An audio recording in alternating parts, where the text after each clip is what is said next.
Ahí está la información de esa próxima actividad si queréis vernos el lunes. Y ahora vamos a tratar de analizar, daros más datos de esa noticia que ha conmocionado medio planeta y que tiene que ver con la posibilidad de otras vidas. José Luis Tejada, nuestro compañero, nos informa.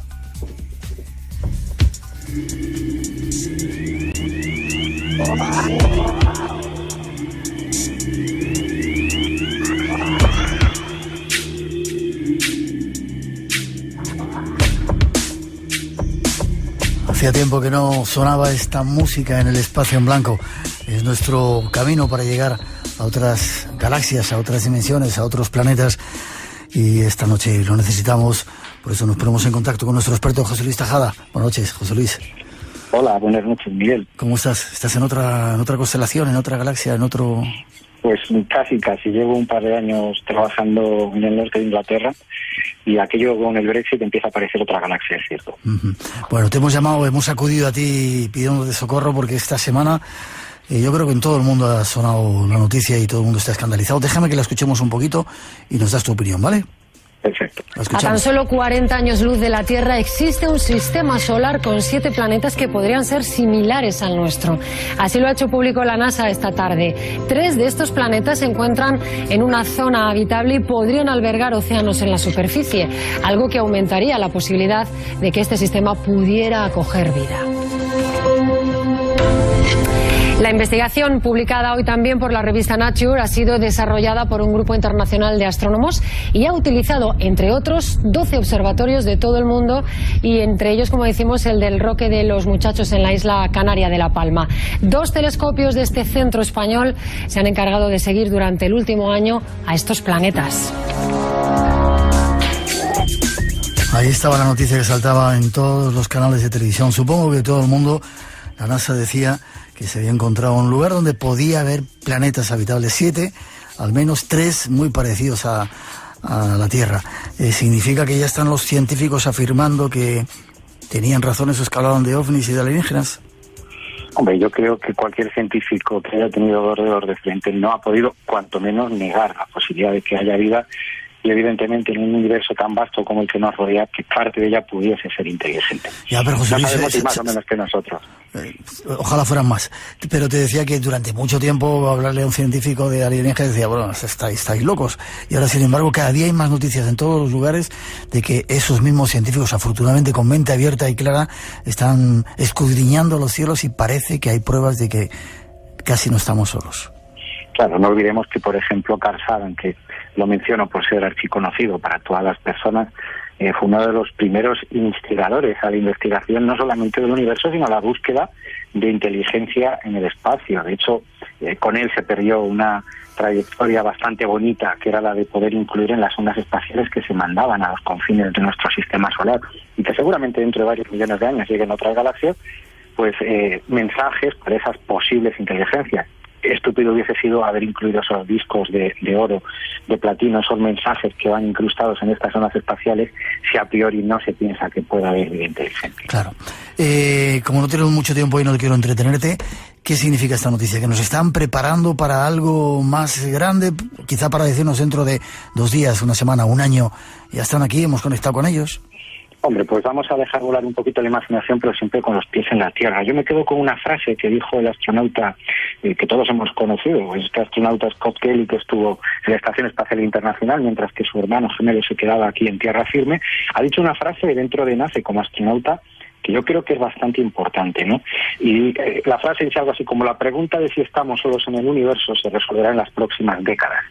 Ya no estamos hablando de que pueda haber vida, está diciendo que no estemos solos, por lo tanto se presupone que algo de inteligencia tiene que haber. Vale, y quizá esto es un movimiento de preparación por parte de la NASA, aunque creo que hay otros científicos, no solamente lo ha hecho la NASA, hay un 70% parece ser de telescopios y de trabajo de europeos, y el mérito se lo ha atribuido a la NASA.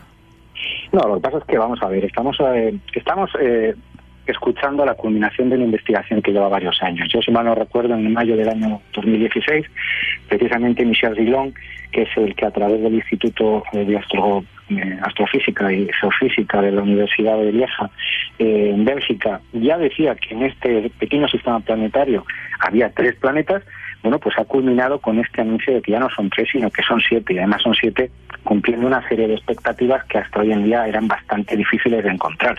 Hablo, por ejemplo, que estos 7 planetas se encuentran en una serie de órbitas planas, es decir, están todos más o menos alineados, lo mismo que nos pasa a nosotros en este sistema solar.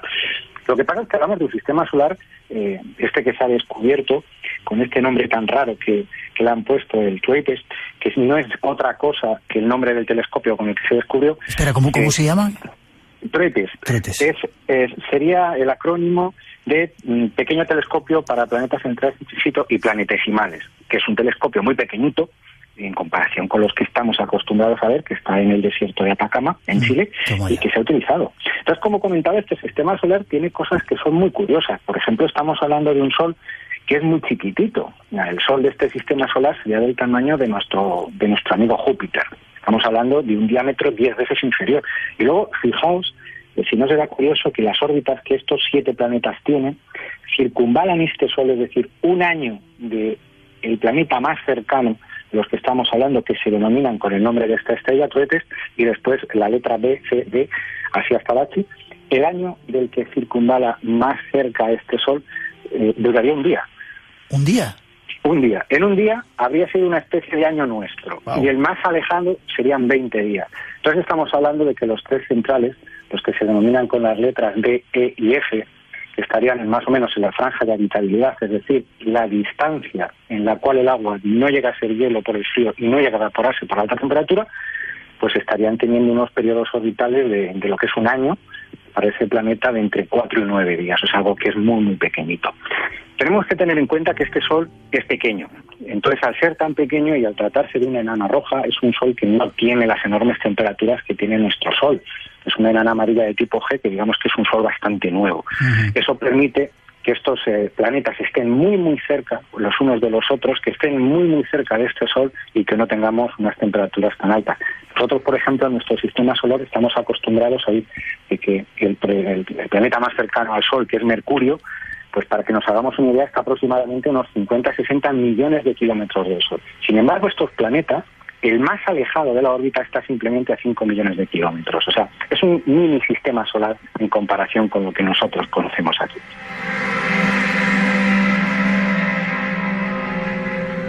Toda una lección nos has dado de este descubrimiento. Como digo, no quiero entretenerte mucho. ¿Qué puede significar que lo haya dicho ahora la NASA? ¿Necesitan fondos? ¿Están preparándonos para decir ya están aquí? ¿Qué significa esto?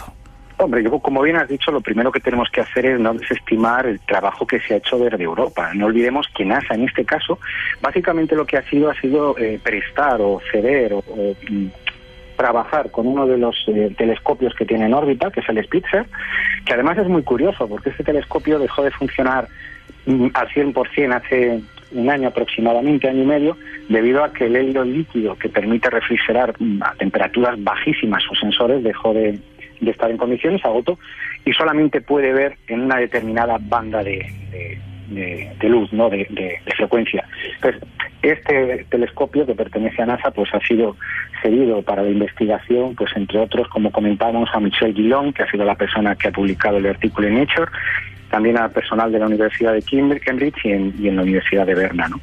Entonces yo creo que esto, más que nada, como bien apuntas, puede ir en varias direcciones. Lo primero, evidentemente, se trata de un descubrimiento que nos acerca muchísimo a saber cómo funciona el universo y a poder buscar indicios de vida.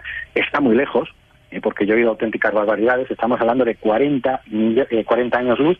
40 años luz, para que se haga la audiencia una idea de lo lejos que está, pues si nosotros tuviésemos que ir ahí con un avión a reacción, tardaríamos aproximadamente 44 millones de años, ahí es nada. Y si tuviésemos que ir con el transbordador espacial, pues tardaríamos solamente 1,5 millones de años. Entonces, está muy lejos, está a 40 años viajando a la velocidad de la luz. Es decir, en esos planetas, si ahora mismo tuviesen un receptor de radio y estuviesen escuchando la frecuencia Radio Nacional de España, estarían escuchando lo que se emitía hace 40 años. Bueno, cuando empezábamos casi nosotros, escucharían los primeros programas.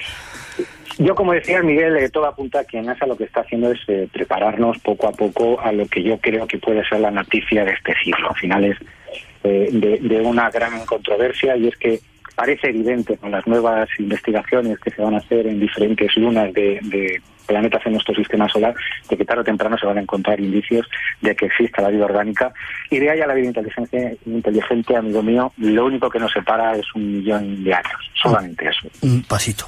Habrá que tener cuidado, como decía Stephen Hawking, no dar muchas señales por ahí fuera, no sea que los que hay allí no sean tan amigables como creemos. Eso podríamos hablar un día, porque es un proyecto que llevo que se llama el proyecto METI. Igual que el proyecto SETI es buscar la información que nos llega, el proyecto METI es enviar la información que queremos que reciban, y eso va a juego. Lo hablaremos, José Luis. Toda una lección en pocos minutos de esa noticia que está revolucionando nuestro mundo. Habrá que tener los ojos atentos. Seguirán los científicos mirando y escudriñando el espacio. Gracias, José Luis Tajada. ¿Forma de contacto contigo? Pues a través de la página web, joseluistajada.com. Todo el mundo es bienvenido. joseluistajada.com. Se te agradece, te mando un fuerte abrazo y hablamos de ese proyecto de mandar señales, ¿vale? Perfecto, estupendo. Un fuerte abrazo. Hasta prontito.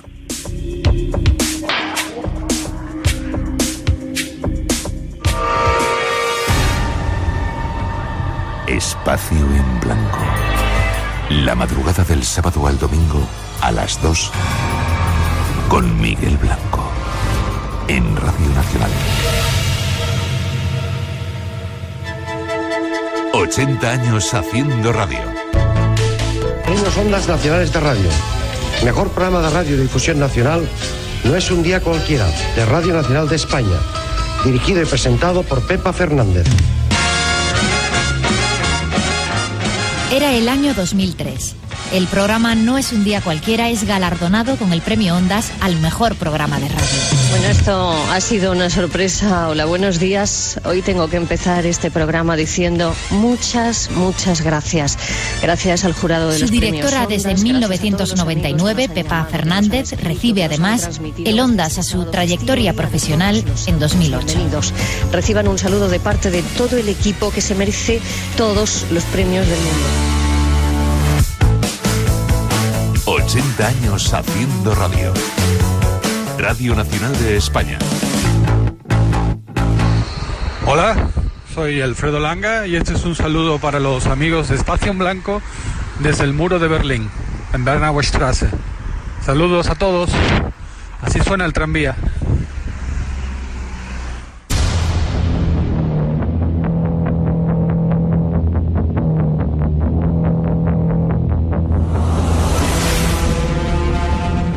Suena la música que anuncia que llega nuestro compañero David Cuevas. Buenas noches, David. Buenas noches, Miguel. ¿Qué tal? ¿Quieres un caramelito? ¿Tienes un poco de tos? No, que va. Lo que pasa es que a uno le entra un poco de vértigo sabiendo que toca felicitar por los 30 años de Espacio en Blanco. 30 años, ahí es nada.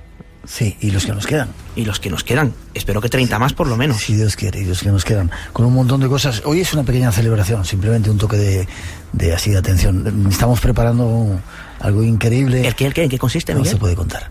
Todavía. Que va a ser, muy nombrado. Vuelves otra vez. Espera, quiero que escuches una cosita que tiene que ver con lo que esta noche nos vas a traer. Están buscándolo, preparándolo nuestros compañeros. Esto es una sorpresa, yo no sabía nada. Claro. A ver, ¿con qué me sorprendes? Ahí estamos. Vale, ¿y entonces qué hacemos? ¿Llamamos a un cura? Ojalá fuera tan sencillo. Practicar un exorcismo es un procedimiento arcaico, requiere años de práctica y... aún así, los he visto acabar muy mal. Pero antes de poder llegar a ese punto, la Iglesia tiene que autorizarlo.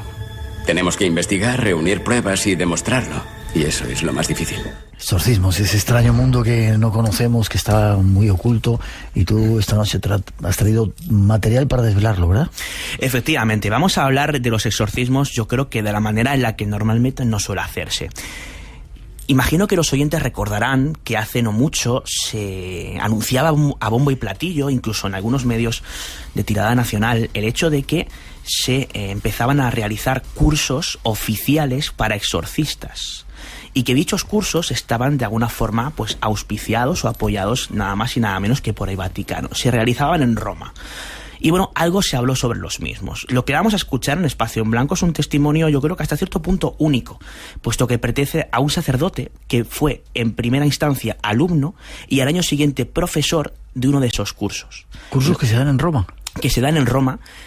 y de los que vamos a conocer un poquito más desde dentro, que yo creo que es lo interesante. Hablando de interesante, es un personaje, se llama Luis Santamaría, es un sacerdote que realmente merece la pena, porque él es el portavoz de la RIES, que es la Red Iberoamericana del Estudio de las Sectas.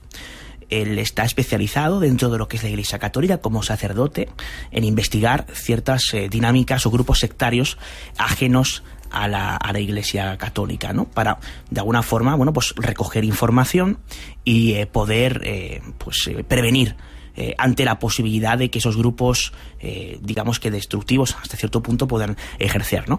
Pero lo que nos interesa esta noche no es su faceta de investigador del asunto de las sectas, sino la de, como decíamos, alumno y posteriormente profesor de esos cursos. Cuando le preguntamos a Luis Santamaría, algo tan curioso como el hecho de quién organiza realmente esos cursos, porque se ha dicho que los organiza directamente el Vaticano, entre otras cuestiones. Él nos daba muchos detalles que creo que nos van a quedar muy claros a la hora de entender precisamente, quién son los responsables de organizar este tipo de cursos. Ahí vamos a escucharlo. Bueno, en cuanto al curso de exorcismo, que yo creo que este año 2017 va a ser la edición 11ª o 12ª, o sea, ya lleva unos años, Para ser rigurosos, no está creado por el Vaticano, por la Santa Sede, sino que es una iniciativa del Instituto Sacerdos. El Instituto Sacerdos es una entidad que pertenece a los Legionarios de Cristo, pues igual que tiene sus centros para jóvenes, pues tiene un centro para sacerdotes, para formar a sacerdotes que no sean Legionarios de Cristo, para hacer una ayuda, ¿no? Entonces, este instituto, entre otras cosas, creó este curso de exorcismo y oración de liberación, así se llama. El amparo institucional académico lo da la Universidad Europea de Roma y el Ateneo Pontificio Regina Apostolorum, que pertenecen a los Legionarios de Cristo. Y sí cuenta con un apoyo de la Santa Sede y de otras realidades como el GRIS. El GRIS es como la RIES, pero a nivel italiano, ¿no? Existe desde antes el Grupo de Investigación e Información Socio-Religiosa, dedicada al tema de las sectas, esoterismo, estafas de videntes, un montón de cosas, ¿no? Ahí están los primeros datos de esos cursos que se dan. ¿Qué más nos contaba? Pues nos contaba precisamente cómo se conciben estos cursos. Es decir, nos detallaba un poquito más hacia quién va dirigidos, o algunas de las cosas que contienen precisamente los cursos, asignaturas, la forma que se tenía de realizar los mismos, insistimos, desde dentro. Luis nos lo contaba de la siguiente forma. Hice el curso que me gustó mucho, es un curso en el que se cubre el tema de la posesión demoníaca y el exorcismo desde todos los prismas. El prisma teológico, la doctrina de la Iglesia, bíblico, etcétera, el prisma jurídico canónico de la propia Iglesia Católica, cómo tiene regulado esto y qué normas tiene, como desde el punto de vista legal, desde las leyes civiles, qué problemas puede entrañar el exorcismo, que desde el punto de vista médico, psicológico, psiquiátrico, cómo discernir, que es lo complicado, ¿no? De si hay enfermedad mental o algo sobrenatural, preternatural. Bueno, también desde el punto de vista farmacológico, químico, hasta del uso de drogas que pueden hacer que las personas tengan un estado alterado de conciencia, que haga parecer al sacerdote que eso es una posesión pero tiene una explicación, etcétera, desde el punto de vista de las sectas, del satanismo, y desde el punto de vista también hasta de la ciencia, un científico desde un escepticismo científico explicando cómo hay cosas que parece que no tienen una explicación natural y si la tienen, ¿no? Bueno, es curioso, David, que se vaya uno a estudiar cómo son las posesiones, cómo actuar, ¿verdad? Es interesantísimo, y además con detalles que nos va a dar en la continuación, ¿no? Más adelante, sobre quién puede realizar esos cursos, de qué manera, cómo se puede ordenar un exorcista, cuántos exorcistas hay en cada diócesis, depende o no del obispo. Son temas de los que normalmente se suele hablar en medios, pero en ocasiones no con la suficiente información como hemos tenido ocasión nosotros de acceder en este caso a alguien que nos la puede dar de primera mano, ¿no? Cuando yo le preguntaba cómo son de una forma más pormenorizada esos cursos, Luis nos contaba lo siguiente. 200 alumnos cada año, de todo el mundo, hasta de Corea viene un grupo grande, porque es así la única oferta formativa reglada que hay en la Iglesia sobre esto, aunque se van haciendo algunos cursillos, ha habido en México, en algún sitio, bueno. Y entonces yo fui a hacerlo en el año 2015 y dura de lunes a sábado, desde el lunes a primera hora de la mañana hasta el sábado a mediodía, intensivo, mañana y tarde, conferencia tras conferencia en el gran salón de actos de esta universidad, y así, y con traducción simultánea, porque todas las clases son en italiano, también la que tuve que dar yo, y se traduce simultáneamente al inglés, al español, no sé si al francés también, pero bueno, al inglés, al español y al coreano por lo menos. Sí, y entonces pues eso es intensivo porque es una conferencia tras otra con sus momentos de descanso y pausas para comer, 1 hora cada una suelen ser, pero bueno, quien va a este curso pues tiene ya una panorámica general de lo que es el fenómeno de la posesión demoníaca, de toda la influencia extraordinaria del demonio y el exorcismo. Pues para hacer este curso puede hacerlo cualquier sacerdote o cualquier persona que no sea sacerdote que vaya avalada por su obispo diciendo, bueno, esta persona yo quiero que vaya porque está colaborando en esto, porque va a colaborar o por lo que sea, pero sí, se da un papel de que uno ha hecho ese curso, no de que uno se haya diplomado en exorcismo o ya puede hacer exorcismo. Esto es un tema muy delicado y la Iglesia lo tiene muy sujeto. Espacio en Blanco, en Radio Nacional, con Miguel Blanco. Curioso, 200 alumnos y cualquier persona puede hacerlo siempre y cuando tenga permiso del obispo y que esté relacionado un poco con ese mundo, ¿no? Y además, el hecho de haber hecho esos cursos no significa necesariamente que luego puedas hacer que tú puedas, ¿no?, ser un exorcista oficial. De hecho, a este respecto yo le preguntaba, y más concretamente ya lo adelantábamos, ¿no? ¿Quién puede ser exorcista? ¿Qué tiene que tener?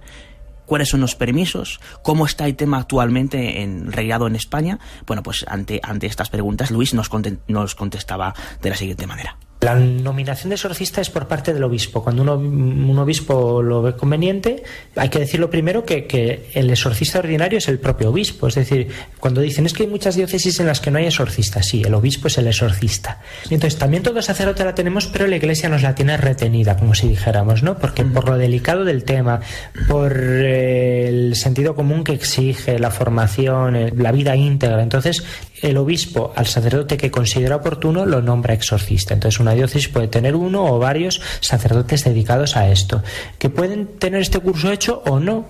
Es un curso muy adecuado, pero habrá personas que no lo hayan hecho o no hayan podido hacerlo, pero si tienen una buena formación y unas buenas lecturas sobre el tema y sobre todo la experiencia con otro, el acompañar a algún exorcista experimentado, pues eso es la mejor formación para saber discernir y para saber actuar. ¿Le preguntaste cuánto costaban? Pues ese detalle concretamente... Si es que costaban, igual son gratuitos, no sé. Bueno, déjalo, olvídalo, son cosas mías. Sigue. No, pero ahora me has dejado ahí con la duda. Habrá que preguntárselo. Ahora ya no duermo. Bueno, habrá que preguntárselo, al igual que yo le preguntaba. Antes decía una cosa muy interesante. Yo no sé si os habéis dado cuenta, tanto tú, Miguel, como los siguientes. Decía, bueno, yo tuve que hacer esto, o mi clase también se traducía de una forma. En italiano. Y es que él también, al año siguiente de ser alumno, le proponen dar una clase. ¿Cómo es esta historia? Nos la cuenta. Bueno, a mí me lo pidieron, me escribieron diciendo, bueno, queríamos abordar en el curso algo que no hemos tocado hasta ahora, que es el tema de los cultos afroamericanos, de todos esos subcultos que sincretizan creencias de África, del rito yoruba, del rito vudú, con el cristianismo cuando llegaron los esclavos negros a América, y para poder seguir ejerciendo su propia religión, sus propias creencias, pues las escondieron, ¿no? Y bueno, pues esto se ha transformado mucho más, sobre todo en el siglo XIX con el espiritismo cuando ha llegado, en concreto al Umbanda, y bueno, pues ha configurado esos cultos tan complejos, tan extraños para nosotros. Y bueno, me piden esta clase. Yo sí, claro, yo tenía conocimiento de estos grupos, de estos cultos, pero tuve que prepararme más el tema, claro. ¿Cuál es la ventaja? Que la RIES, la Red Iberoamericana de Estudio de las Sectas, tenemos una biblioteca especializada que está en Zamora, la dirijo yo. Tenemos ahora mismo casi 2.300 libros y pues tenemos unos cuantos muy buenos sobre este tema. Entonces estuve varios meses preparando teóricamente y consultando con personas que conocen en la práctica estos cultos para poder hacer un repaso a lo que son sus distintos tipos y los riesgos espirituales que pueden tener para las personas que entran en ello. Bueno, y casi todos los datos de esa información desde dentro de esos cursos desconocidos para la mayoría. David. Pues sí, y yo creo que es interesante que se conozcan y además de primera mano, desmontando también algunos de los mitos, ¿no?, que se generan alrededor de algo tan interesante y tan a veces tocado con demasiado sensacionalismo como es el tema de los exorcismos. Y claro, yo le preguntaba, bueno, pero Luis, ¿tú crees realmente que el demonio puede entrar en un cuerpo y bueno, pues acceder de la forma en la que se ve, por ejemplo, en las películas o de la forma que nos cuentan algunos exorcistas? Por aquí por Espacio en Blanco han pasado varios, ¿no? Y él me decía algo que yo creo que es muy interesante, sobre todo por el planteamiento inicial que tiene y de cómo este va variando en función de lo que los que de verdad pueden constatar que eso así es, le van contando. ¿Lo escuchamos? Yo siempre fui muy escéptico en esto. Yo siempre lo fui, además por mi formación teológica, que bueno, es un estudio sistemático, racional, que tiene unos criterios, tiene unas normas, bueno. Pero claro, cuando encuentras personas, como yo he conocido en este curso de Roma y luego en otras ocasiones, que por los lugares en los que me muevo y me he entrevistado largo y tendido con exorcistas aquí en España, en Italia, en Uruguay, en Argentina, y ves que personas totalmente serias, solventes, gente preparada y te atestigua lo que ha vivido, ¿no? Yo me he encontrado con gente que era totalmente escéptica hasta que vio algún episodio que, bueno, desafiaba toda racionalidad, toda explicación natural y que, bueno, pues solo puede tener esa explicación, ¿no? Una vez llegué a escuchar el testimonio sobre un caso de levitación. En los últimos exorcistas que he conocido, ninguno ha tenido un episodio de esto. Esto es algo rarísimo. Y conocí a una persona que, no siendo exorcista, presenció un exorcismo pensando que era todo sugestión y que no podía haber posesión del demonio. Y bueno, pues después vio que eso daba el traste con lo que él pensaba, ¿no? Y luego pues algún episodio de hablar en lenguas desconocidas para un niño que hable una lengua desaparecida, algún episodio de xenoglosia o algún episodio de conocer cosas que no puede conocer. Bueno, pues eso sí es más común. Al final le contaban cosas que ocurrían extrañas dentro de esa serie de rituales, ¿verdad? ¿Sabéis? Efectivamente, y no solamente tema de exorcismo, sino que también me contaba cómo él, siendo muy escéptico en estas cuestiones que solemos tocar aquí en Espacio en Blanco, le hablaban incluso pidiendo la ayuda a algunos feligreses sobre un poltergeist en casa. Y él se fue a la casa y, bueno, él me reconoció que pese a su escepticismo, él notó que algo no funcionaba ahí, hizo una bendición y aquello parece ser que desapareció. Cuando yo le preguntaba precisamente sobre si él creía que podía haber algo sobrenatural o inexplicado manifestándose en esa casa, él me decía que tenía bastante claro. Hace unos años quizá me diría que no, pero que ahora era bastante más moderado al respecto. ¿Te gustaría estar algún día viendo un ritual de esos? Levitaciones, fuerza sobrehumana. Me encantaría, porque me interesa mucho ese tema. Ya hablamos en su día, ¿te acuerdas que estuvimos comentando el tema de los exorcismos, poniendo audios de exorcismos realizados en diferentes cultos, no solamente el cristiano, sino otros tantos cultos pues que tienen que ver con otras religiones, otras culturas pues muy diferentes, ¿no? Teníamos casos de África, casos del Islam y otros tantos cultos, y era muy interesante precisamente porque yo pude ver muchas filmaciones, pero no vi nada que pudiera desafiar de alguna forma la lógica o la gravedad, ¿no? Es decir, cuando parecía que alguien levitaba, daba un salto impulsado, un salto de a lo mejor 20 centímetros, que eso una persona flexible y con buen impulso lo puede hacer. Pero el hecho de que leviten o incluso se puedan llegar a subir por las paredes, como hemos leído en alguna ocasión, me parece algo súper llamativo y me encantaría poder presenciarlo, ¿no? Por supuesto que sí.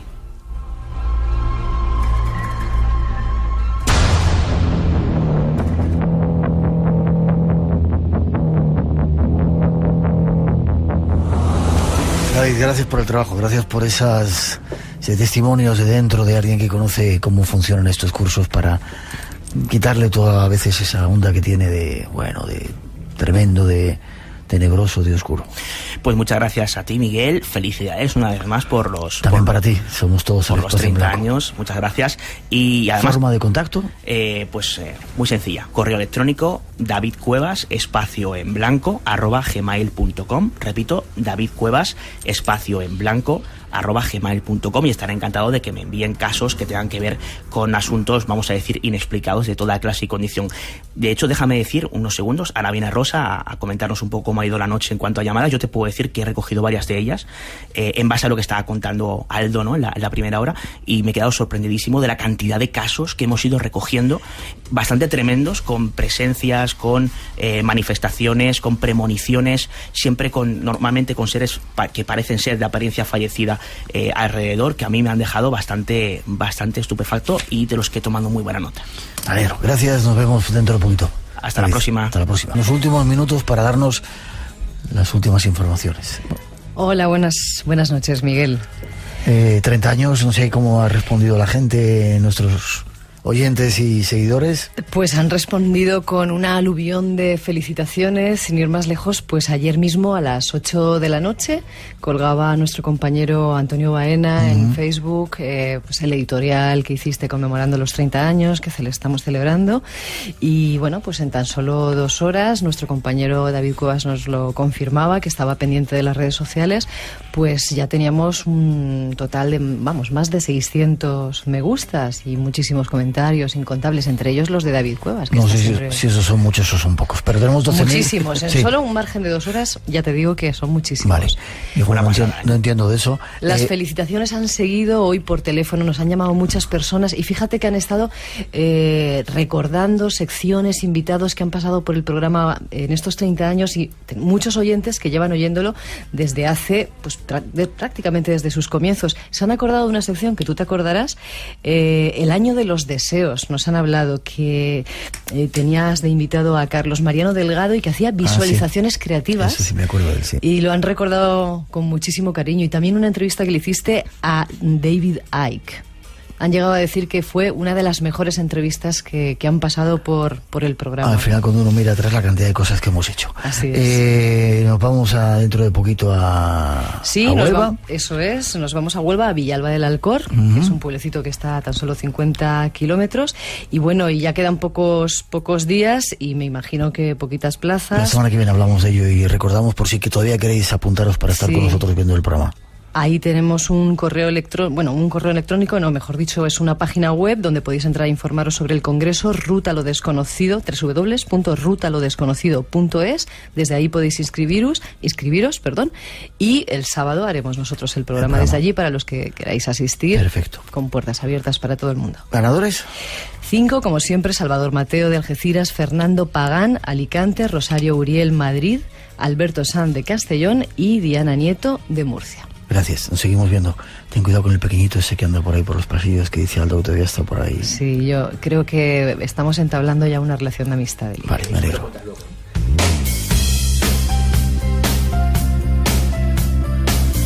Y terminamos. Recordar esa cita de lunes, si queréis vernos por ahí con el grupo EPTA. Y la semana que viene más misterios. Dentro de un poquito, como decía Rosa, estaremos en Huelva. Y ahora hasta las 4 os dejamos con un poquito nuestra mejor música y la recomendación de que sigáis en esta sintonía. Y queremos seguir cumpliendo años con vosotros, pero necesitamos. Nos vemos aquí en el Espacio en Blanco.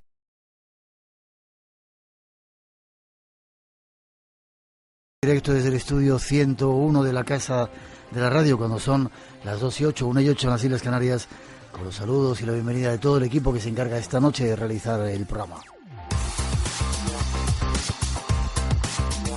Parte técnica Mar Gasca y Rubén de Felipe, Rosa Rodríguez en la locución y producción, Natalia Sotillos en la realización y coordinación y Miguel Blanco que os habla. Un placer volver a estar juntos al comienzo de estas emisiones en directo en el nuevo año, el 2018, que se plantea lleno de aventuras y de aventuras, ya veréis.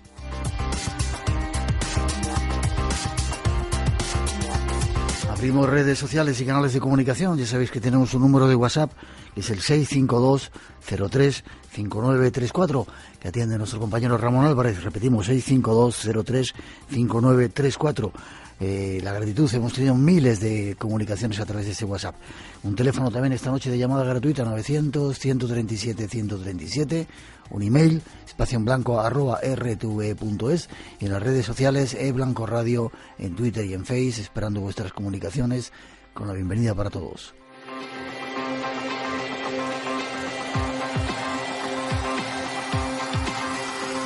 Y mucho tenemos para contaros esta noche. Ahí va un avance de los temas que os hemos preparado, como siempre, con la recomendación de que no os lo perdáis. David Cuevas llega en la segunda parte, está aquí mirándome, deseando entrar ya, pero antes escuchad. Habrá más.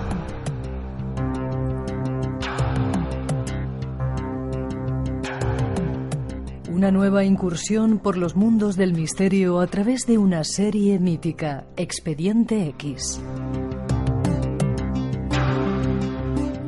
Estas son nuestras intenciones de hoy. Comienza el viaje. Esta noche hacia las conspiraciones.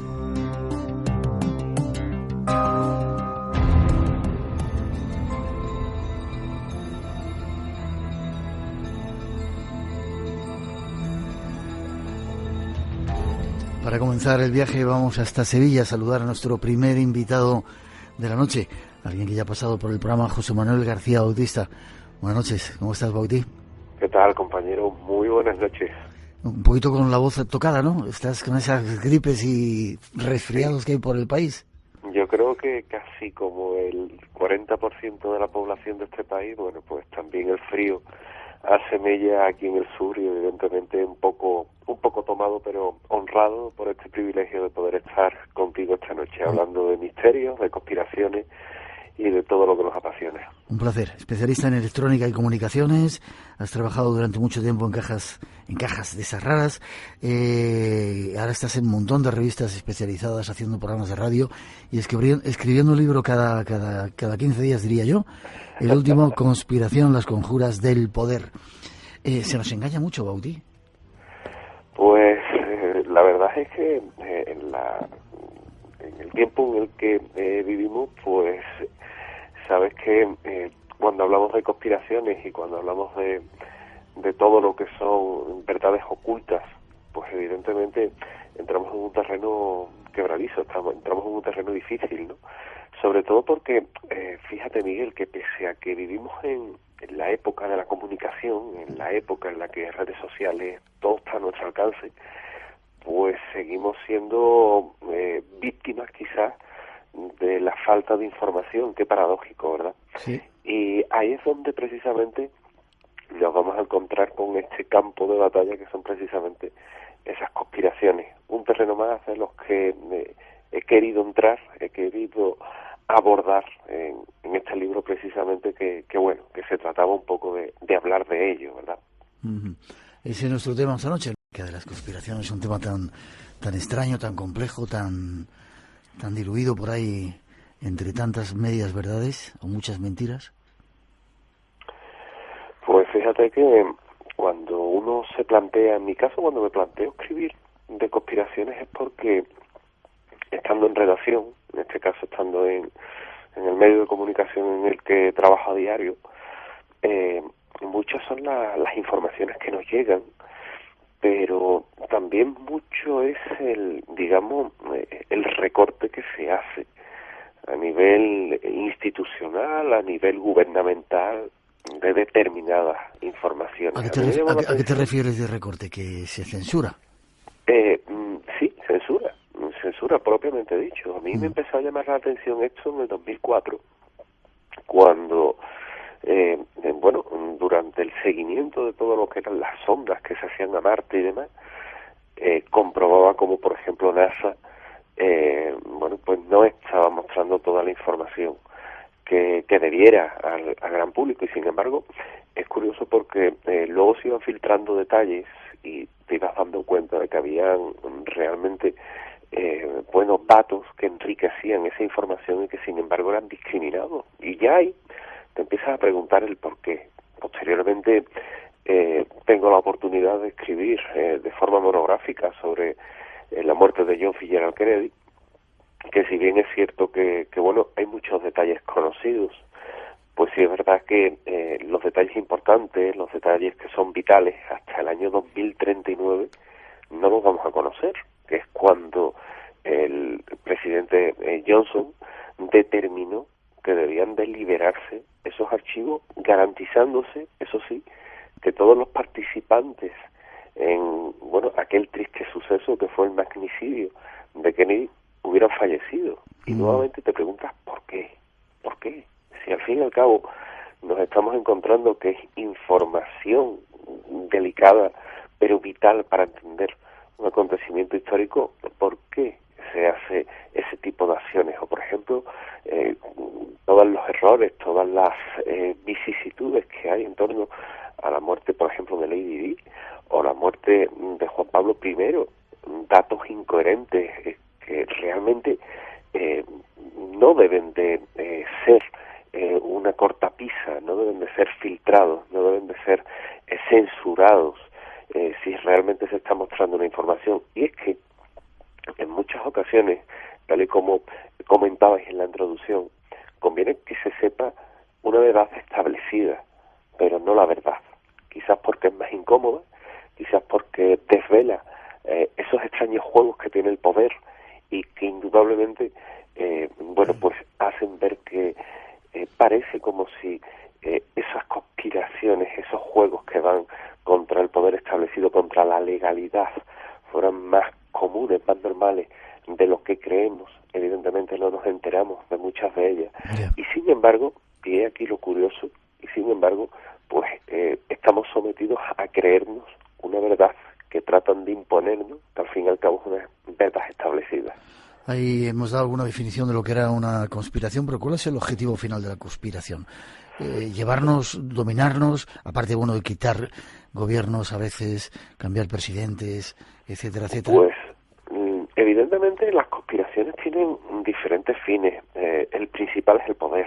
Yo eso lo tengo cada vez más claro, ¿verdad? Porque las conspiraciones las hay de diferentes índoles, desde las políticas que persiguen el poder, las que tienen un carácter industrial, que persiguen al fin y al cabo el poder económico, que no es más que eso, que poder.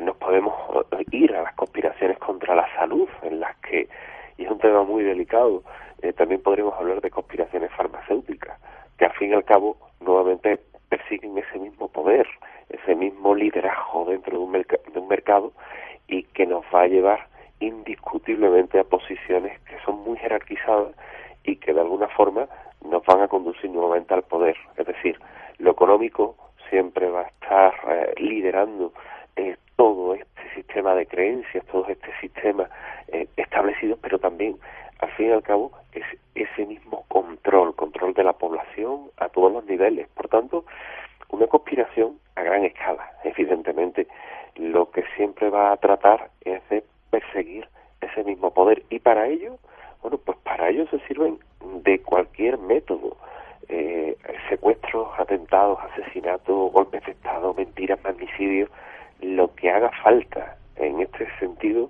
hemos visto y hemos contemplado conspiraciones a lo largo de la historia, más o menos conocidas. Me ponía ante el ejemplo de Kennedy, quizás porque es una de las mundialmente más populares, pero al fin y al cabo lo que se pretendía precisamente era controlar ese poder en los Estados Unidos, que había sido obtenido legalmente a través de las urnas por el presidente JFK, por John Fitzgerald Kennedy, pero que evidentemente al no poder eliminarlo, al no poder quitarlo de ese poder, la única opción que quedaba era asesinarlo. Hoy día incluso lo estamos viendo con la situación que viven en Estados Unidos con su presidente, con Donald Trump, en las que a través de los medios de comunicación, que muchas veces nos toca la ingrata tarea de contar informaciones de este tipo, pues es curioso porque se comienza a cuestionar la capacidad mental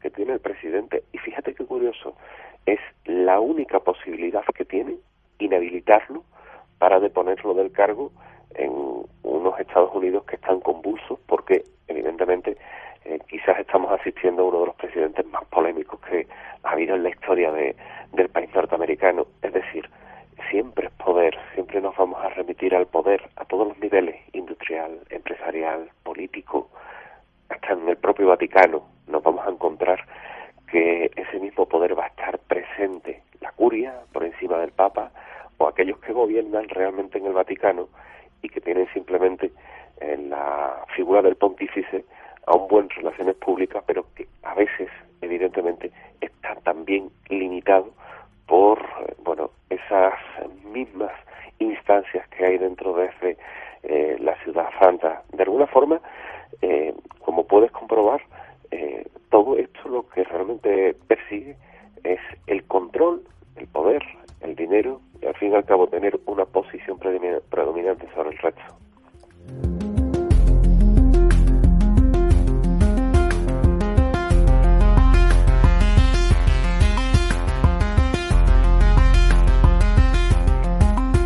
Y hay multitud de tipos de conspiraciones de salud, religiosas, políticas, del espacio, artísticas, de militares, de reyes, de todo tipo. Y quizás sobre todo ello subyace, como estás diciendo, eso, la sombra de los poderosos que quieren hacernos creer lo que ellos desean y que son capaces de utilizar cualquier tipo de medio, ¿no? Así se podría resumir. Totalmente, así creo yo que es lo más acertado y lo más rápido, evidentemente. Hay un tema que dentro de poco vamos a tocar, la posverdad. Es decir, vivimos en tiempos en que no importa tanto la verdad, sino aquello que más se divulga. Y con esto de las redes sociales nos meten cada bola que acabamos creyéndolas, ¿verdad? Evidentemente los fake están muy de moda en esto de Internet. Incluso hay publicaciones que están especializadas en meter noticias falsas últimamente. Fíjate lo que estamos viviendo con los famosos trolls de Rusia. De Rusia y Cataluña y... Exactamente, y esto es también un problema porque la población puede llegar a creer realmente esas informaciones falsas que nos están colando. Hay multitud de preguntas, estamos teniendo la muerte de Kennedy, dicen si hay tanta conspiración o es más leyenda, las Torres Gemelas y el 11S, que hay de conspiranoico. Vamos a tener tiempo para poder hacerlo. Si te parece, vamos poco a poco, vamos con la segunda.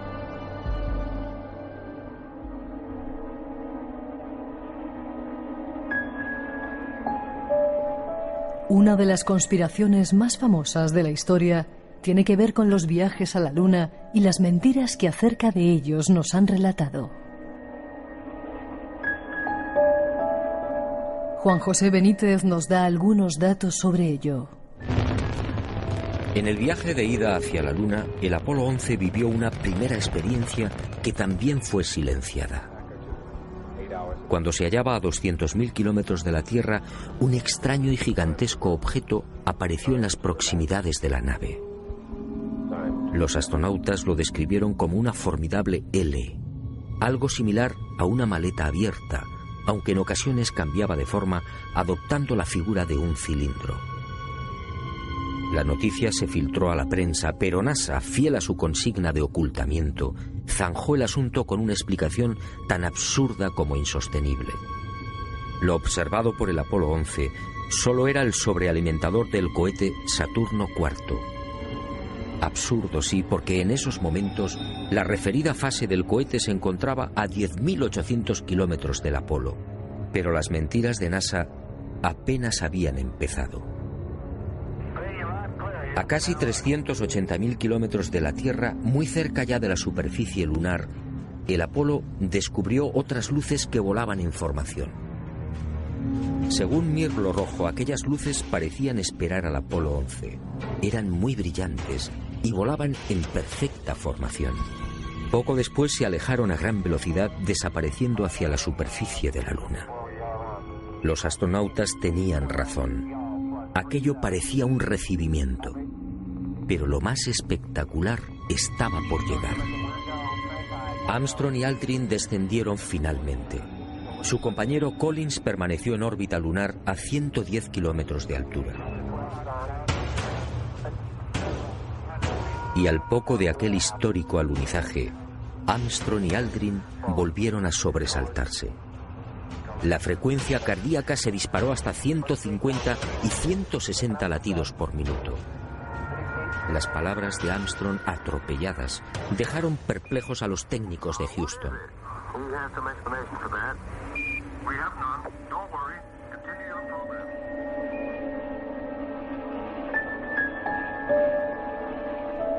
Las mentiras de la Luna, la conspiración de Mirlo Rojo.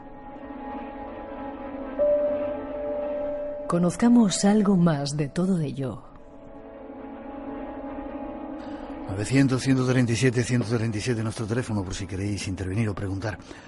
El Apolo 11, parece que hay muchos datos que parecen corroborar que la NASA nos ha ocultado al menos información sobre todo este plan, ¿no?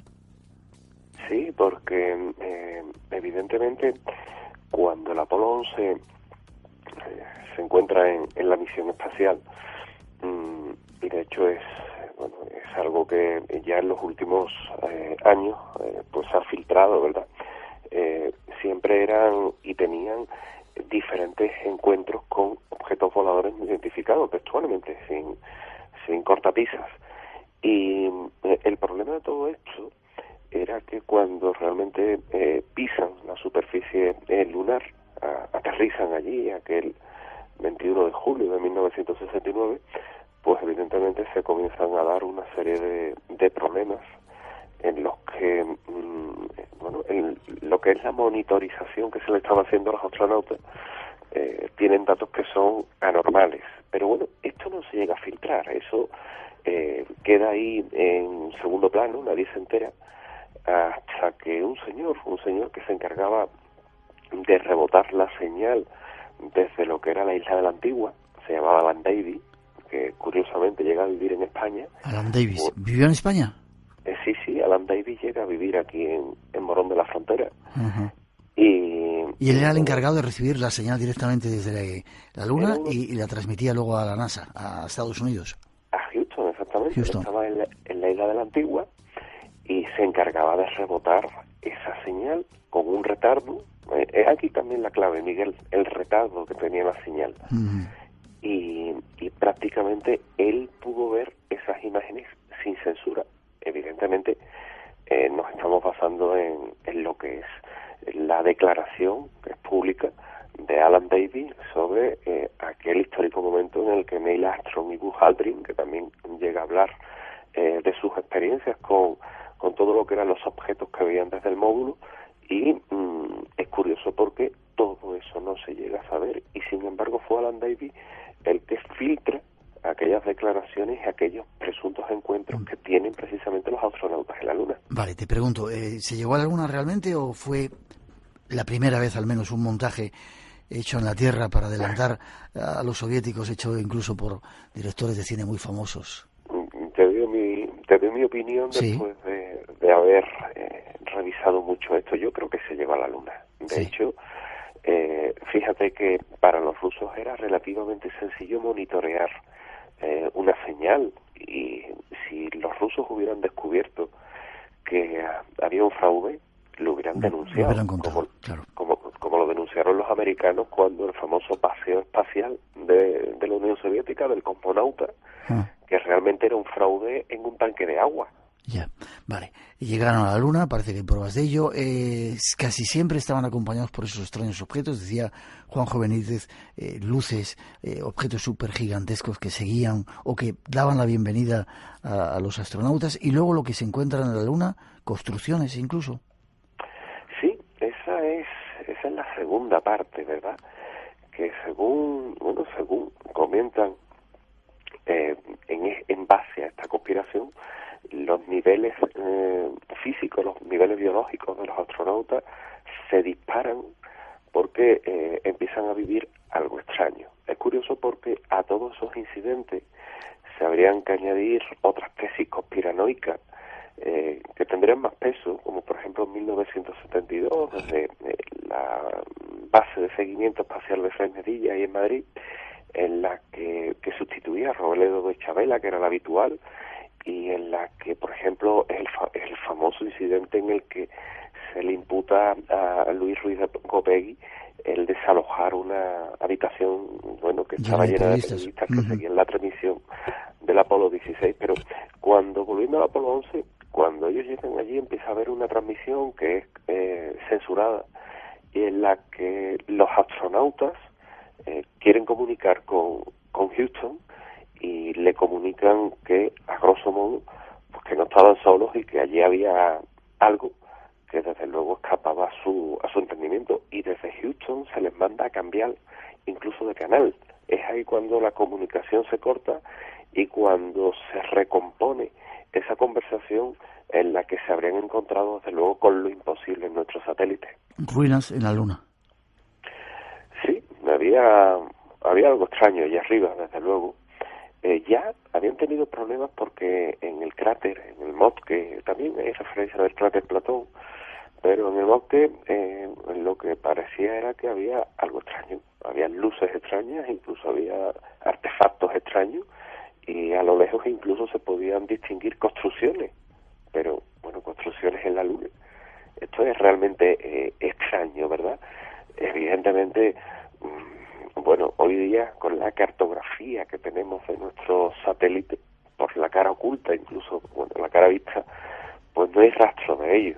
Por eso, bueno, esto siempre estará con las brumas de la luna, de la conspiración, pero lo cierto es que Alan Davies comentaba todo ello y puntualizaba incluso todas aquellas comunicaciones que él mismo había visto y que incluso las fotografías que había podido pasar a Houston. 2:33, 1:33 en las Islas Canarias. Estás en Radio Nacional, en el Espacio en Blanco. Lo importante es el lenguaje. Al final, en el lenguaje se funde todo. Se funde la palabra, se funde el estilo, se funde la velocidad, se funde el ritmo. Programa especialmente radiofónico. Además, en la radio... Nuestro compañero de Radio 3, Javier Tolentino, nos presenta el libro Disculpen que les hable de la radio. La Estación Azul, con Ignacio Elguero y Cristina Hermoso de Mendoza. Y además, poesía y novedades editoriales. Los domingos a las 3 de la tarde es hora de Radio Nacional de España. 2:33, es hora de misterios, 1:33 en las Islas Canarias. Y el teléfono, por si queréis preguntar algo, 900-137-137. Bauti, hay quien dice que, preguntan que por qué no se volvió a la Luna. Y hay quien dice también, con estas informaciones conspiranoicas, que hubo una serie de explosiones nucleares tratando de borrar las huellas de lo que allí había, esos restos que se encontraron los astronautas, y que por eso no se ha vuelto a la Luna. ¿Cuál es tu opinión? No. La Luna realmente, cuando se habla de radioactividad en la Luna, bueno, la Luna por las dosis de radiación que recibe del Sol, pues evidentemente no le hace falta ese añadido, ese plus, ¿verdad? Luego sabemos que bombas nucleares, desde luego, no se detonaron. Lo que sí es verdad, Miguel, es que a la Luna se va a volver. Pero además la Luna se va a volver porque, entre otras cosas, es rica en un elemento que es el helio 3. Y el helio 3 se puede usar como combustible y también porque puede hacer de puente para llegar a Marte o para otras empresas espaciales, ¿verdad? Pero sí es verdad que, bueno, costó aquel viaje en el que llegaron, Armstrong pisó a la Luna con Buzz Aldrin, pues evidentemente costó la friolera de 25.400 millones de dólares, mucho de la época, y también, bueno, pues los últimos años, por una cuestión económica, no se ha vuelto. Esa es la razón económica para no volver. Es una razón de peso. Vale. Es una razón de peso, sobre todo cuando tenemos en cuenta que debe de ser Estados Unidos la que parece que tiene esa responsabilidad. No debería ser el único país. Hay otras agencias que están haciendo muy buen trabajo, pero evidentemente con la crisis que actualmente arrastra este mundo nuestro, acometer nuevamente llegar a la Luna, poner un hombre allá arriba, es un plus, un gasto añadido que parece que ninguna agencia espacial ni ningún gobierno está dispuesto a soportar. Vale. Para terminar un poco el tema de los astros, se nos está engañando también acerca de lo que puede haber en Marte. Totalmente. Yo ahí no tengo ninguna duda, porque fíjate que hay un comentario que es muy curioso, que es que cuando la ESA, la Agencia Europea, indica que ha descubierto trazas de agua en Marte, que fue la famosa noticia de hace un par de años, en las que, bueno, nos sorprendieron a todos con esos ríos internos que habría por Marte. Y la respuesta de la NASA también fue que ellos lo sabían desde muchísimo antes. Bueno, mire usted, si lo sabía, ¿por qué no lo ha dicho? Parece que es la respuesta más obvia, que evidentemente desde círculos y desde medios especializados a nivel científico y astronómico se preguntaban. Pero luego también, por ejemplo, cuando tenemos las imágenes que nos llegan de Marte, con ese tono rojizo tan característico, ¿verdad? Pues también incluso ahí se comienza a comentar que realmente esa coloración rojiza viene por los filtros que se le meten a las imágenes y que realmente no sería tan extremo. ¿Filtros para ocultar información, datos, detalles? Sí, porque el indicativo de un cielo claro o plomizo, como dicen que pudiera ser el de Marte, con un suelo no tan rojo y sí más amarillento, lo que pudiera decirnos es que hay una atmósfera menos extrema de lo que creemos y que sería rica en nitrógeno, que sabes que es uno de los elementos vitales para que podamos respirar, y oxígeno. Y ello hace que mientras que se tiene esa información oculta, pues se puedan acometer otro tipo de experiencias, justificar otros tipos de presupuestos de experimentos secretos que no nos vamos a enterar que posiblemente mientras que hablamos esta noche se están llevando a cabo allá arriba en Marte a través de las ondas y que sin embargo, bueno, pues son desconocidas para el gran público, incluso para nosotros, pero por eso el interés también en que no se sepa determinadas características de Marte. Seguimos, vamos con una tercera parte del programa que tiene que ver también con algunos poderosos que, según dicen, controlan nuestro mundo. 900-137-137, el teléfono abierto por si queréis preguntar, va la información. La conferencia donde se reúnen las personas más influyentes del mundo se sintetiza aquí, en el Club Bilderberg. Pero, ¿de qué se trata este club donde con pinzas escogen a los invitados?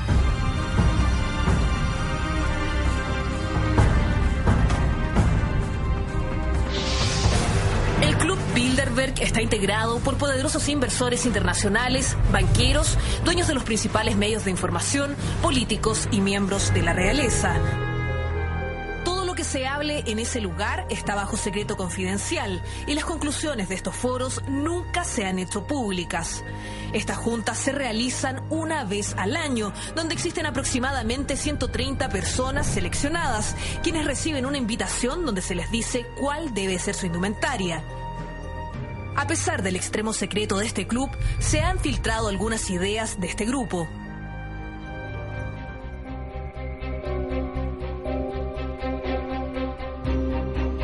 Tratemos de conocer algo más sobre este grupo de poder. Algunos, Bauti, lo llaman los dueños, los amos del mundo. Lo son, Miguel, porque ellos solos pues tienen, bueno, si tuviéramos que hacer un símil muy extremo, evidentemente, nada más que el Producto Interior Bruto que manejan entre los empresarios y las personas que se juntan en esas reuniones discretas, que no secretas, del Club Bilderberg, pues nos quedamos asombrados que, por ejemplo, bueno, pues manejarían una mayor capacidad financiera que muchos países europeos. Es decir, estamos ante personalidades que se reúnen y que, fíjate que hay una normativa que prohíbe a políticos reunirse con empresarios de una forma secreta. Esto es paradójico. Si no lo han comentado antes, evidentemente a las instancias gubernamentales. Sin embargo, en el Club Bilderberg, bueno, vemos que acuden empresarios, banqueros, personas que están vinculados a la monarquía, políticos, y bueno, se dice, ¿no? Son puestas en común, pero bueno, de esas puestas en común debe surgir algo, ¿verdad? Debe de moverse algo allí. No os vais a reunir por reuniros una vez al año. Algo trataréis, algo haréis. Lo hacen cada año, ¿no? En diferentes partes del mundo. Efectivamente, van cambiando.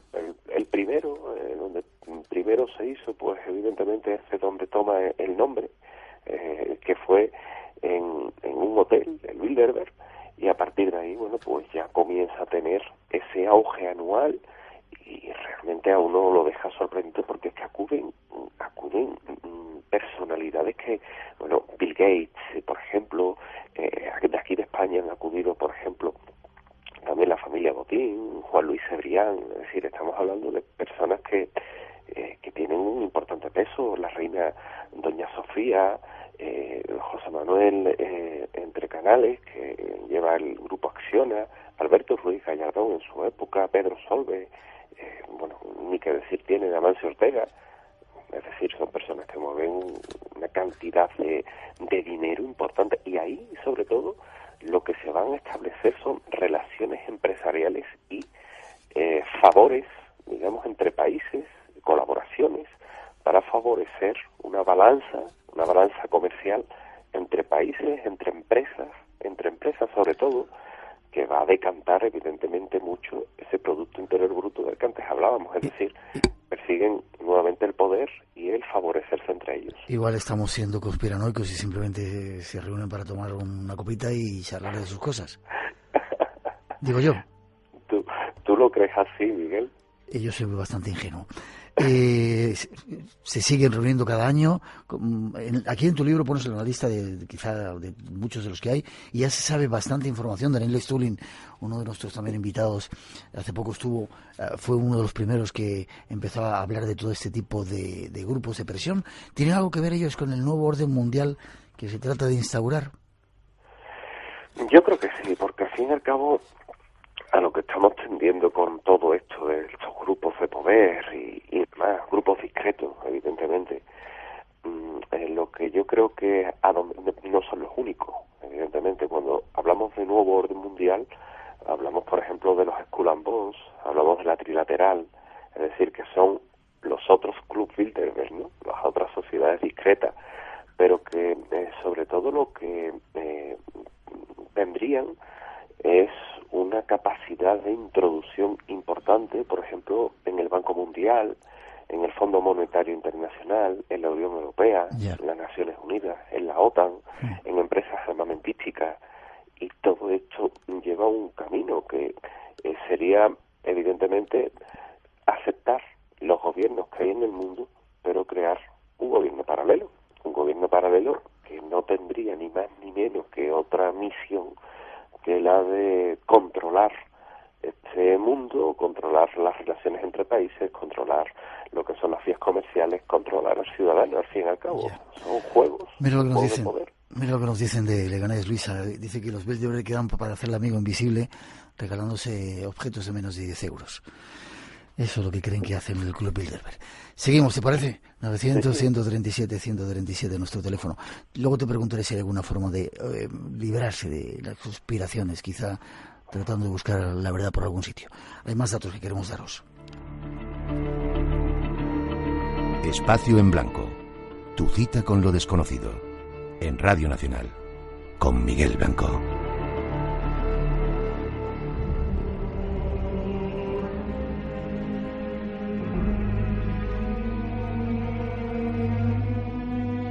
Sigamos ahora nuestra búsqueda de secretos ocultados. Nuestro destino ahora, Fátima. Los secretos de Fátima.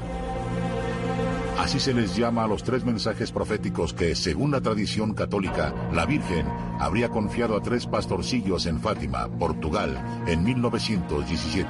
2 misterios ya fueron revelados. Muchos sostienen que el tercero es aún un enigma, pero hablaría de una apocalíptica tercera guerra mundial.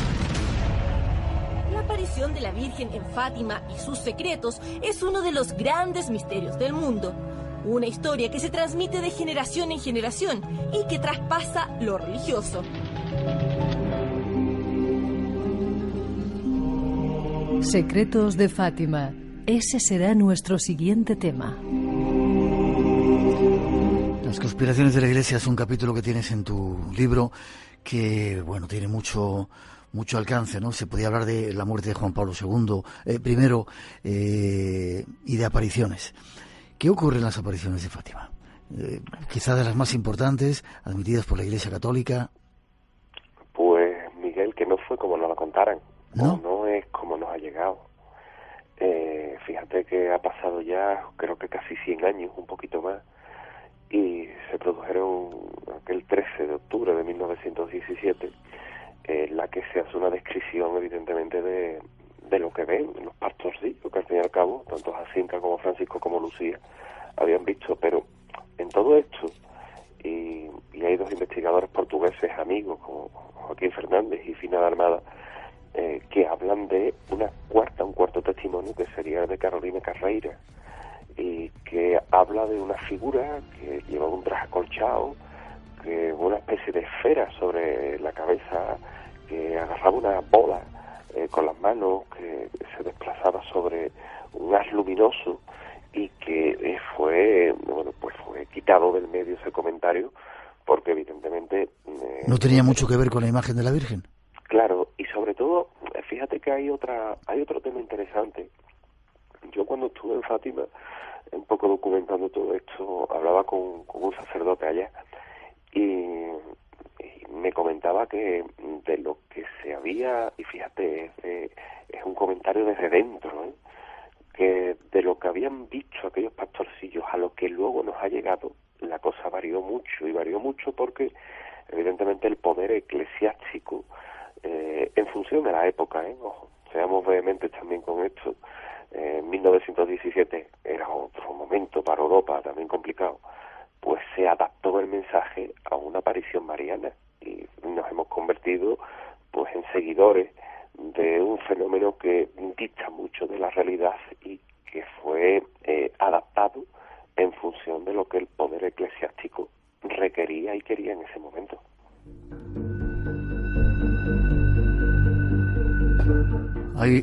¿Hay también una conspiración sobre la Sábana Santa? A mí no me cabe ninguna duda, porque sobre todo lo que nos tenemos que guiar es por la datación que se le hace al lienzo. Era una datación que debía haber sido ciega, es decir, no se deberían de haber sabido en los laboratorios qué hilo era el que pertenecía a la Sábana Santa, y sin embargo cuando los hilos, que eran de diferentes reliquias, una de ellas era por ejemplo de la capa de San Luis Anjou, otro era de una momia del siglo también I, otro era uno de los hilos de la Sábana Santa, entre otros, pues lo peligroso en todo esto, y es por lo que hablamos de conspiración, es que los laboratorios sabían de antemano cuál era el hilo de la Sábana Santa, es decir, la cadena de custodia rota por completo. Interesaba que esa datación diera la datación que dio, ¿verdad?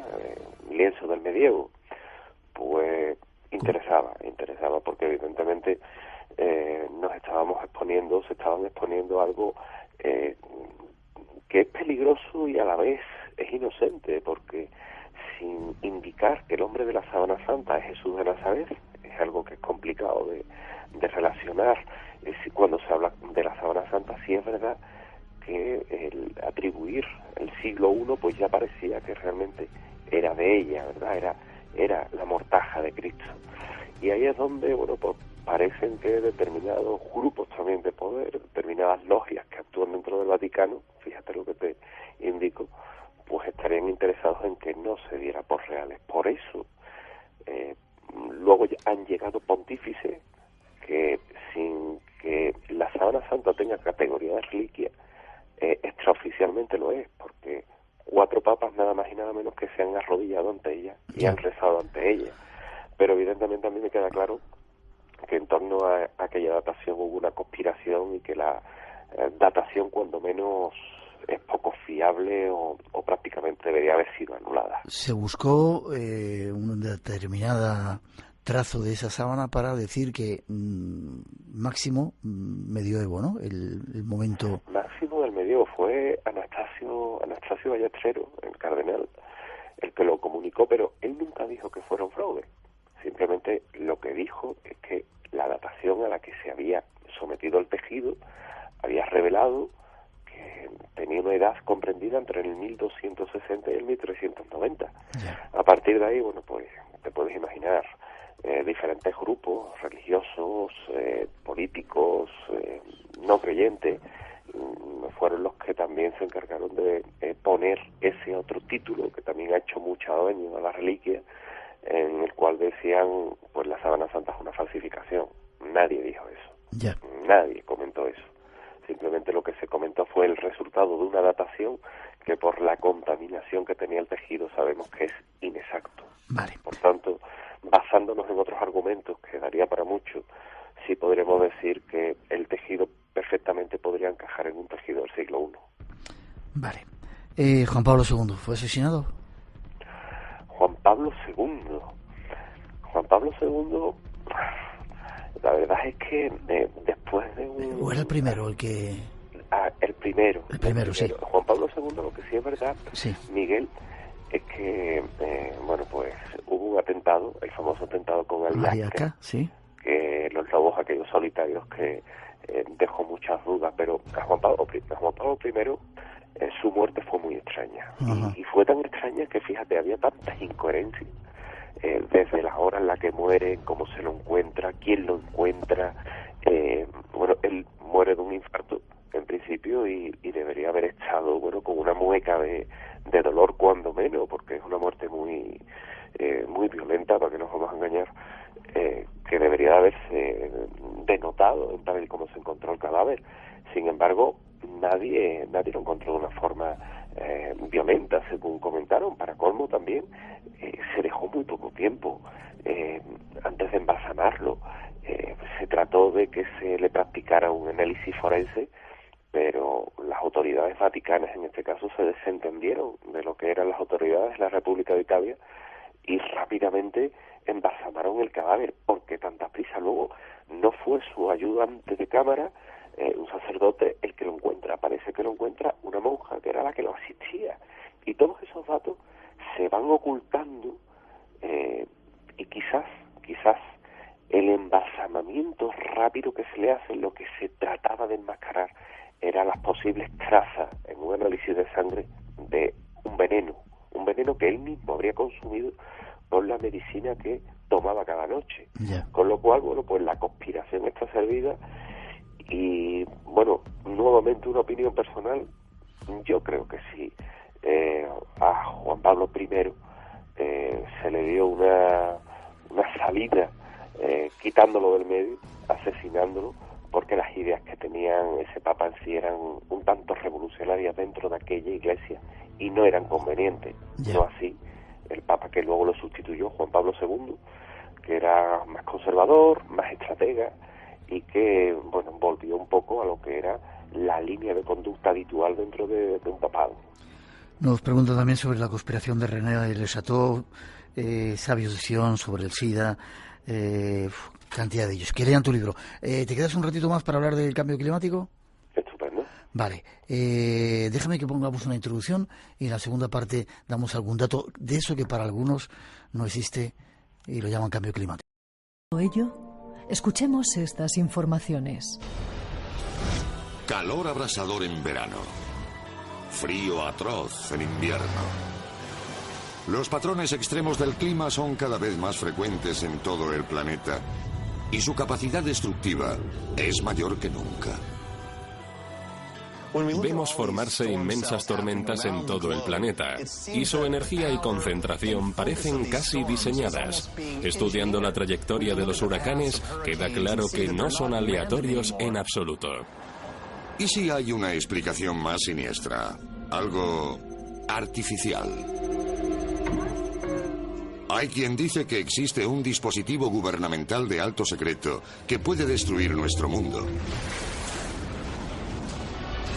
Capaz de provocar terremotos, huracanes, maremotos. Quienes creen en las teorías de la conspiración afirman que puede incluso controlarnos la mente. ¿Ha creado el gobierno un arma de guerra definitiva? ¿Algo más devastador que una bomba atómica? De ser así, ¿quién se llevará la peor parte de una tecnología tan aterradora?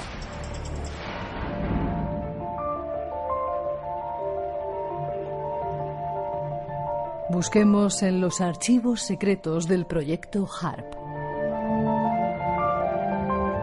Vayamos a conocerlos. En 2 minutos que nos quedan antes de las noticias, Bauti. Primero, el cambio climático. ¿Es cierto o hay una conspiración para hacernos creer que no es verdad? Porque hay muchos países, China, India, que tienen que, bueno, utilizar el petróleo tanto como lo hemos utilizado nosotros, y si hay cambio, si estamos cambiando el planeta por nuestra culpa, ellos no pueden dejar de utilizar ese petróleo y llegar a las mismas cotas de supuestamente cosas buenas que hemos conseguido nosotros. Existe una conspiración contra el clima, a mí no me cabe ninguna duda porque lo estamos viviendo. Es más, nos estamos acercando peligrosamente a una especie de era glacial, una mini era glacial, que no es la primera que vive este planeta, pero que luego hay informes del Departamento de Defensa de los Estados Unidos, analistas en este caso de posibles peligros contra la seguridad nacional, que ya nos alertan de todo esto, incluso de tratar, hay proyectos para tratar de controlar lo que es la corriente del Labrador.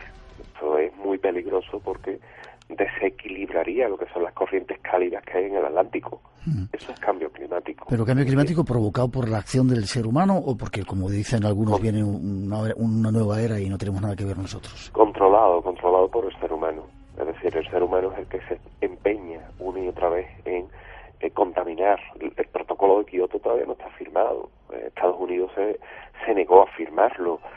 China se ha negado también. Y eso que últimamente parece que están reconsiderando su postura. Pero no conviene. Alaska, que era un parque natural inmenso, pues por los negocios que tiene la familia Bush en petróleo allí, pues ahora es un parque temático de las exploraciones y de las prospecciones petrolíferas. Yeah. Es decir, estamos realmente ante hacerle llegar a la población de que el cambio climático es menos acentuado de lo que pensamos, pero el cambio climático es incipiente. Vale, te tengo que cortar. Hacemos una mínima pausa, ¿vale? De acuerdo. Seguimos en un momentito. Vamos a hacer una pausa, llegan las noticias de las 3, las 2 en las Islas Canarias, regresamos enseguida, tenemos todavía mucho que contaros, un proyecto que se llama HARP, que quizá tenga que ver con todo esto que estamos viviendo y que nos lo ocultan. Viene David Cuevas con más historias que tienen que ver con Expedientes X y mucho más, aquí en el Espacio en Blanco en Radio Nacional. No te vayas, que enseguida regresamos.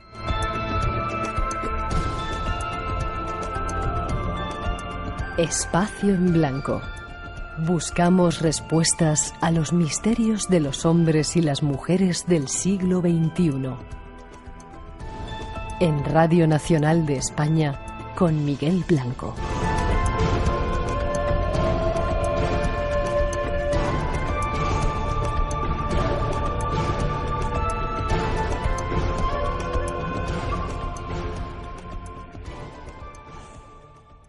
Espacio en Blanco.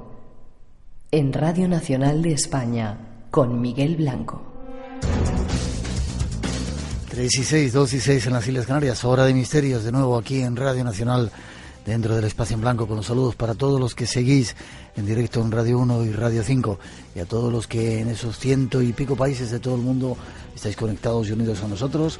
Un placer y un abrazo para todos.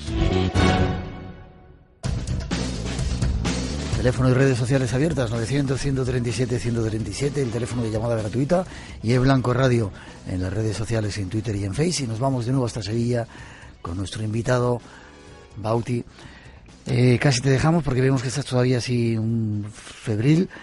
El proyecto HARP, ¿es una conspiración o hay detalles ciertos de que hay una máquina extraña o un proyecto, algo que están haciendo algunos poderosos para controlar el tiempo, controlar a los seres humanos, incluso producir terremotos? Es una realidad, Miguel, porque todos hemos visto, quizás las más famosas son los campos de antenas que hay en Alaska, en Gakona, que es donde están, y es el proyecto de la aurora activa de alta frecuencia, es decir, el HARP. Y ello lo que trata precisamente es de ser, voy a ser un poquito bruto, una especie de calentador ionosférico. Es decir, lo que trata es de a través de microondas, tratar de calentar determinadas partes de lo que es la baja atmósfera, y a partir de ahí, bueno, pues a partir de ahí tratar de controlar el clima. Aunque se le suele atribuir a los norteamericanos esto del HARP, Australia tiene su propio campo de antena, el Reino Unido tiene su propio campo de antena, lo que es la Unión Soviética tiene también su propio campo de antena. Y fíjate que lo curioso de todo esto es que todo esto vendría de un proyecto anterior, que era el proyecto ROT, y a partir de ahí, bueno, pues sería un poco de lanzar una gran potencia de ondas electromagnéticas de alta frecuencia. La ionosfera sería el espejo, y así podrían rebotar, bueno, pues señales, incluso una gran cantidad de energía a diferentes puntos, creando un arma en este caso, que tenía como aliado o como damnificado precisamente a nuestro propio clima. Casi nada. Una musiquita para despedirte.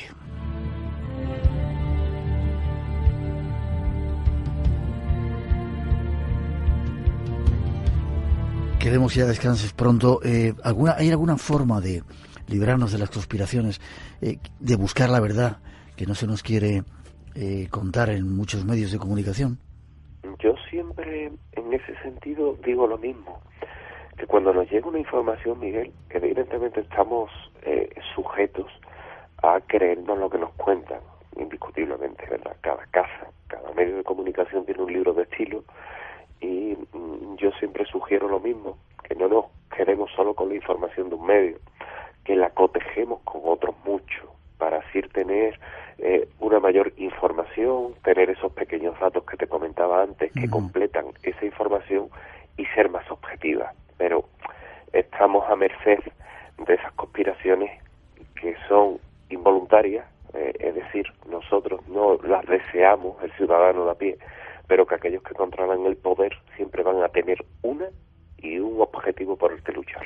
Que Dios nos pille confesados. ¿Forma de conseguir el libro de conspiración? Nos preguntan algunos. ¿Y forma de contacto contigo? En cualquier librería. La editorial Samarcanda en este caso es la que lo ha editado, y me consta que la distribución es nacional, y bueno, en cualquier librería, y si no los hubiera, pues evidentemente también a través de edicionesamarcanda.com, y no tiene ningún problema para adquirirlo. ¿Y forma de contacto contigo?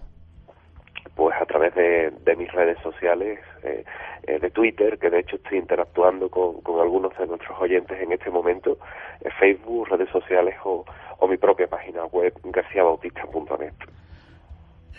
Mejórate. Te veo prontito, gracias por haber estado con nosotros. Compañeros, un placer como siempre, muchísimas gracias, un honor. Un placer compartido. Fuerte abrazo, te veo prontito. Fuerte abrazo, nos vemos.